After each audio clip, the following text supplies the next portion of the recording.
ஒரு பக்கம் பார்த்தீங்கன்னா, ராஜி கர்ப்பமா இல்லன்னு டாக்டர் சொன்னது, ஒட்டுமொத்த குடும்பமே கதி கலங்கி போயிருக்கு. அதுக்கு ராஜி தான் காரணம் அப்படின்னு அந்த குடும்பமே நெனச்சிட்டு இருக்காங்க. கதிர்வேலுக்கு சந்தேகம் வந்த மாதிரி தானே நம்ம மக்களுக்கும் சந்தேகம் வந்திருக்கும். அது மட்டும் இல்லாம, முத்துவேலோட ரியாக்ஷன பார்த்தா, கதிருக்கும் அவன் மேல சந்தேகம் வந்திருக்கிற மாதிரி தான் இருக்கு. ஏன்னா, கதிர் இப்படியெல்லாம் பண்றவன் தான். ஒருத்தரோட லட்சியத்த நிறைவேத்த கதிர் எந்த எல்லைக்கு வேணாலும் போவான். ஏன்னா, எனக்கே கேன்சர் இருக்குன்னு நான் சொன்ன விஷயத்த கேட்டு 2 குடும்பத்தையும் நல்லா நம்ப வச்சு ஏமாத்துனவன் தானே இந்த கதிர்வேலு. கண்டிப்பா என் பொண்ணோட லட்சியத்துக்காக இவன் எந்த எல்லைக்கு வேணாலும் போய் பொய் சொல்லுவான் அப்படின்னு முத்துவேலு யோசிப்பாரு. கண்டிப்பா இந்த விஷயத்த கதிர்வேல் சும்மா விட மாட்டான்.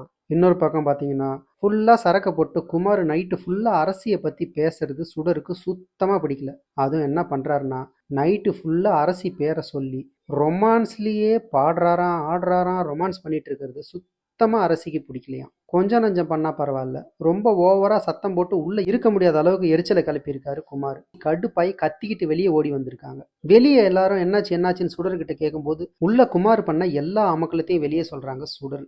இவங்க போய் குமாரை கேட்கறதுக்குள்ள குமார் ஓடியே போயிடுறாரு.